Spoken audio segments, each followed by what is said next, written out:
Hi, hello. We are here at JFrog, and I'm here with Emma Bostian. So, hi, Emma. Hi, nice to meet you. Thank you for having me. It's perfect. I mean, I like to be at JFrog, and you told me that was your first time here. It is my first time, yeah. So- Hopefully not my last. No, hopefully it's not. No. Yeah. I hope we can continue with in-face or person Yeah. events. Yeah, that would be nice. So tell me about your session. So my session talked all about technical interviews from the company side of things. So 5 different ways that we can improve our interview processes to give candidates a really great experience. Okay, so what prompted you to develop a session around this topic? So in 2020, when everyone was losing their jobs because of COVID, Yes. I had just accepted a job here in Stockholm with Spotify. And a lot of people were losing their jobs, and technical interviews historically require a lot of computer science knowledge, like algorithms and data structures and everything. And many of the people that were getting laid off because of COVID didn't have a degree in computer science. They've never had to learn these topics before, and they were having difficulty getting hired. So I wrote a book about how to do well on your interviews from the candidate side. And I realized, why are we trying to teach candidates computer science knowledge for a web developer job? We should really be teaching companies how to run a really great interview. And so that's kind of how this came about. Okay, so you started by how do I prepare for my technical interviews to like, why are you asking this? Yeah, exactly. Okay, so, but still, I mean, we need to encourage the companies to realize what they want and what are their values that they're looking forward.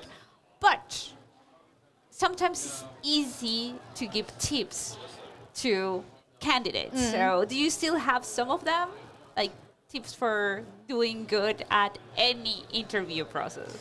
Oh, yeah, for sure. So I think the biggest thing is to clarify, like, what is the question actually asking? A lot of these questions are typically left vague. So there are pieces missing that you need to ask for. And I see a lot of candidates, when they encounter a question, they'll immediately start coding instantly. And they don't actually take the time to think about, like, what is this question actually asking me for? What information do I have? What information do I not have? And like, kind of, I always like to pseudocode things out before I'll jump in, because there are many solutions to questions. And so that's kind of one area that I think everyone can improve on if you're interviewing as a candidate, is make sure that you lay the foundation before you just start building the house. And I think that it's a valuable advice, even for your professional life, even beyond the technical interview, because one of the things that people usually have, and even in our industry, even engineers or everybody has this problem. We assume a lot of things, and we never double check our assumptions. Yeah. So that usually haunts us. Yes, absolutely. Okay, so what should companies think about for when they are discussing what to ask in a technical interview? I think the biggest thing is to look at the roles that you're hiring for and create questions that will accurately gauge whether a candidate will succeed in this role. So if you're building a food delivery application, don't ask, how do you sort an array of integers in ascending numerical order? That's not going to be relevant to the job. What is relevant to the job is, how would you create like a filter or a sort functionality for all the, like, if you are on Uber Eats, for example, and one of your features is to allow people to sort food from most expensive to least expensive, or the other way around. That's going to accurately test if a candidate understands sorting algorithms without just asking them to create a sorting algorithm. So make the questions really practical to the job to see if people will even enjoy doing that job. Oh, okay. I had an interview once with a company, and first of all, they paid their candidates, which is awesome. You should definitely be paying your candidates if you can. It's a lot of time. Yes, it's usually one day, one complete full day. At least. Yes. And they gave me several questions to choose from. It was for an open source maintainer role, and they actually had me going and doing the work that I would be doing if I took this job. And I realized I didn't like it. So it saved us both the time. So the biggest point is make sure that candidates get to kind of try out or test drive the car before they buy it, right? They should be able to see, oh, maybe I won't actually enjoy this role. Like the questions are relevant to what the job would be. Okay, yes.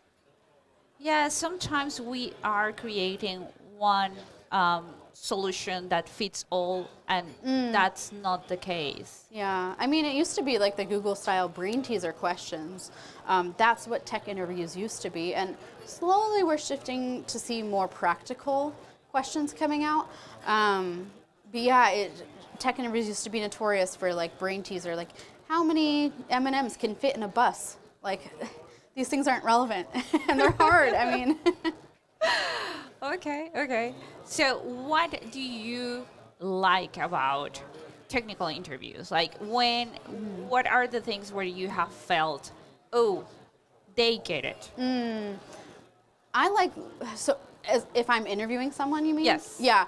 I like learning things from our candidates. Like I learned so many things just by being an interviewer and being open to learning from them. Sometimes they'll create a solution. I'm like, wow, I didn't even think about that. Okay. That's great. Or they'll show me like a new API I hadn't even heard of or thought about. So that's my biggest thing is if I can learn from someone or with someone at the same time, like that's what we're looking for. Okay, great.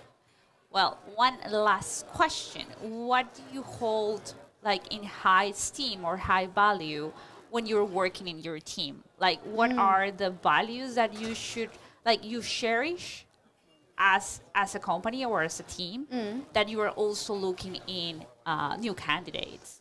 Yeah, so I think the ability to admit when you don't know something. Oh, I love that perfect. because I'm going to be honest, I don't want to work with people who pretend like they have all the answers, especially if they know that they don't. If you can admit, like working at our company, I really love when you see staff engineers and people that are really high up in the company and they can say, you know what, I'm not sure. Let me go check it out. Or they'll come to me and ask me a question to help them, even though I'm much lower on the totem pole for them. Like, it doesn't matter. There's no, it doesn't feel like there's a hierarchy. So that's what I'm looking for in candidates is, can they admit when they don't know something and how do they try to solve that? React. Yeah. Yes. I mean, at the end of the day, we're humans, so we are not perfect. We're Right. very far from perfect.